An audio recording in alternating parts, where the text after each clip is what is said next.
Good morning friends, मैं किरण आप सभी का अपने यूट्यूब चैनल किरण's क्रिएशन में स्वागत करती हूँ।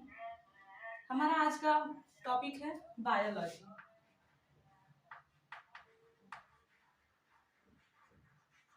हम बायोलॉजी पढ़ेंगे। बायोलॉजी पढ़ने से पहले हम बायोलॉजी शब्द को जानेंगे कि ये क्या है और कहाँ से आया है, शब्द कैसे बना है। जो बायोलॉजी है ये दो शब्दों से मिलकर बना है। बायो यानी कि जो बायो शब्द है वो बायो से आया है, लॉजी शब्द लोगोस से आया है। जो बायो शब्द है इसका मतलब होता है लिविंग, और जो लोगोस शब्द है इसका मतलब होता है स्टडी। यानी कि कह सकते हैं बायोलॉजी को स्टडी ऑफ लिविंग्स, सजीवों का अध्ययन।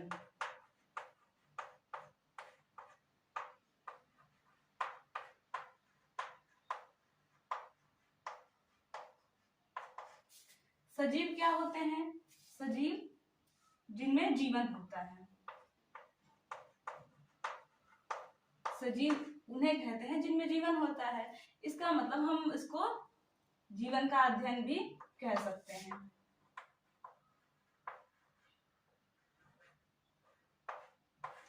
देखिए इसको हम लाइफ साइंस भी कहते हैं।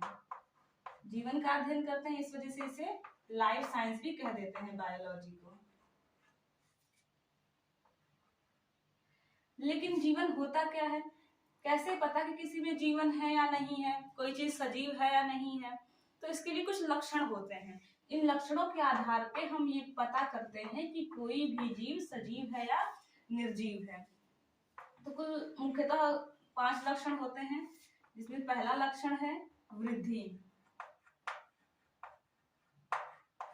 यानी कि ग्रोथ।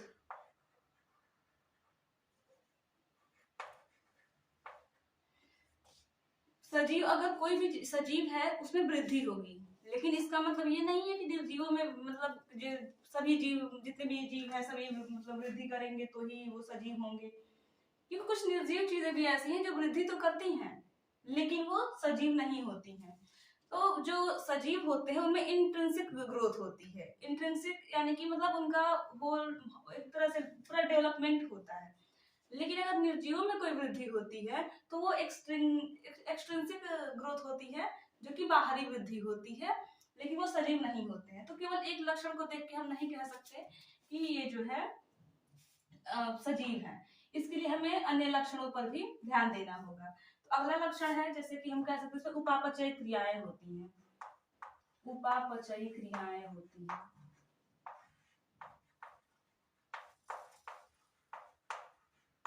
उपापचयी क्रियाएं यानी कि मेटाबॉलिज्म कहते हैं इसे।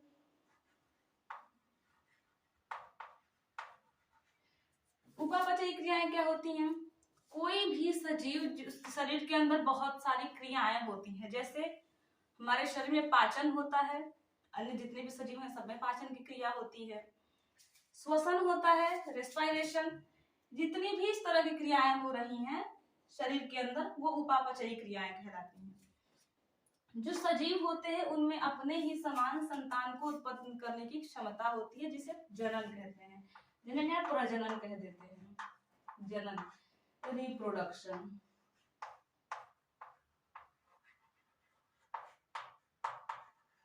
जनन होता है, सजीवों में जनन की प्रक्रिया होती है।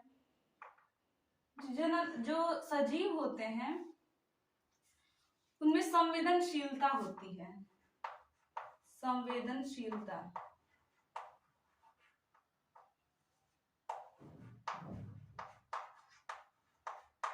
संवेदनशीलता जिसको कॉन्शियसनेस कहते हैं।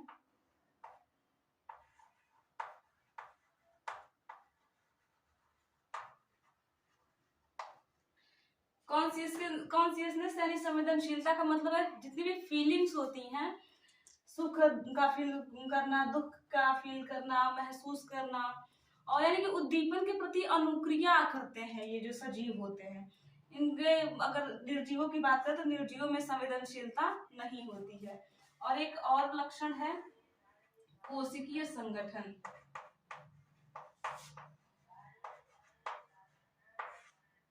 कोशिकीय संगठन यानी सेलुलर ऑर्गेनाइजेशन।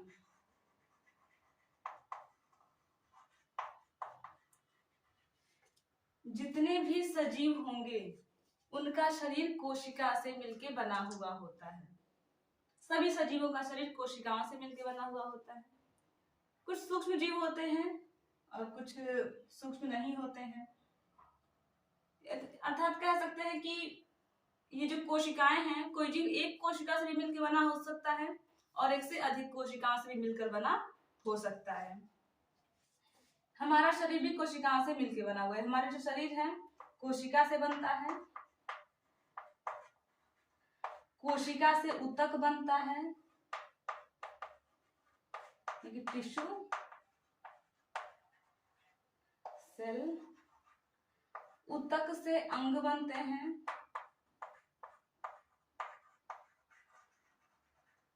अंग से अंग तंत्र बनते हैं,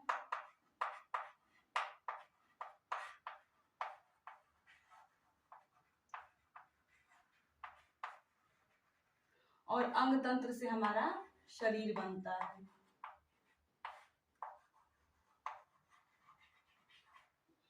ये तो हो गया बायोलॉजी शब्द क्या है, ये चीज समझ में आ गई। अब जो बायोलॉजी है इसका सबसे पहले अध्ययन स्टार्ट किया था अरस्तु ने। इस वजह से अरस्तु को फादर ऑफ बायोलॉजी कहा जाता है। तो बायोलॉजी के फादर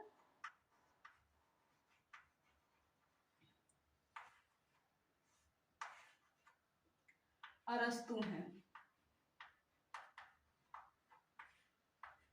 इनको इंग्लिश में एरिस्टोटल लिखते हैं। बायोलॉजी की ब्रांचेस हैं, वैसे तो बहुत सारी ब्रांचेस हैं, मुख्यतः 2 ब्रांचेस हैं।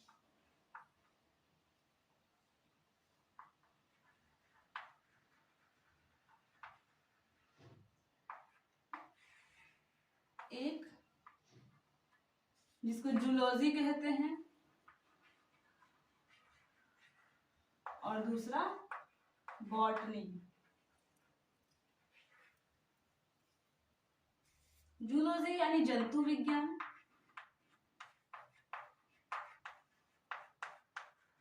और बॉटनी यानी वनस्पति विज्ञान।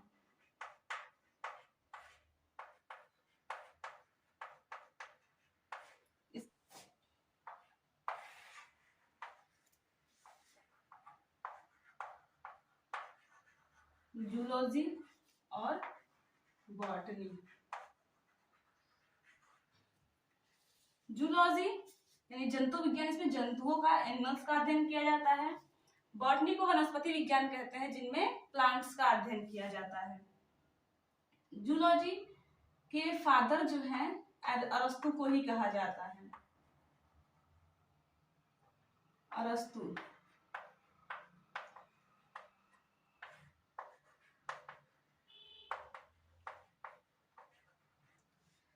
अरस्तु के बारे में थोड़ा सा जान लेते हैं। अरस्तु कौन थे?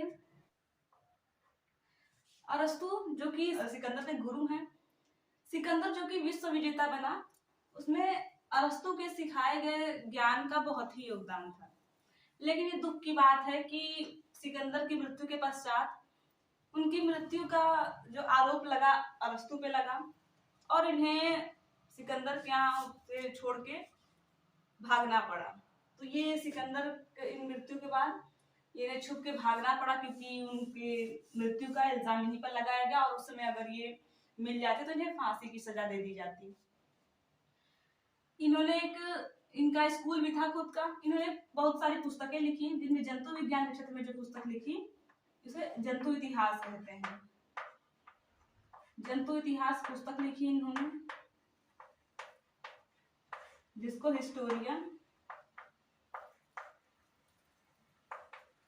एनिमेलियन कहते हैं।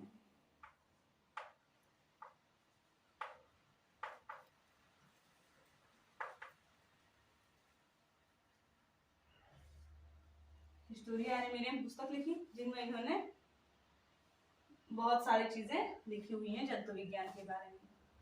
बॉटनी के फादर कहे जाते हैं थियोफ्रेस्टस।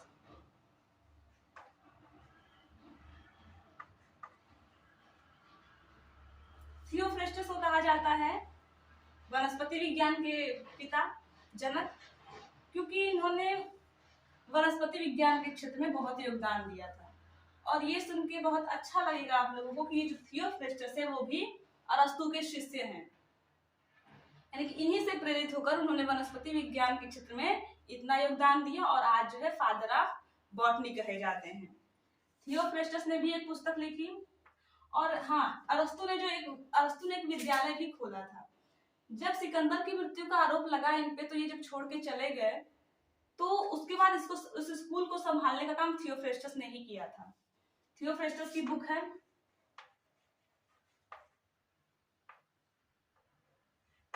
Historia plantarum.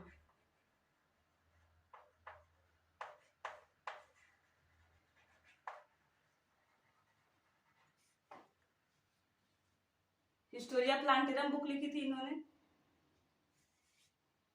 ये इतनी चीजें हैं बायोलॉजी के बारे में। ये तो मुख्य 2 ब्रांचेस हैं।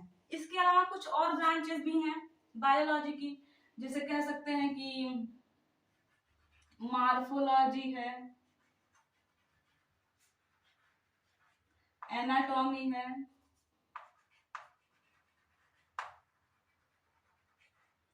साइटोलॉजी है। ऐसी बहुत सारी ब्रांचेस हैं जिसको कि हम अभी कभी किसी और क्लास में देख लेंगे। बाकी आज के लिए इतना रहने देते हैं। Thank you.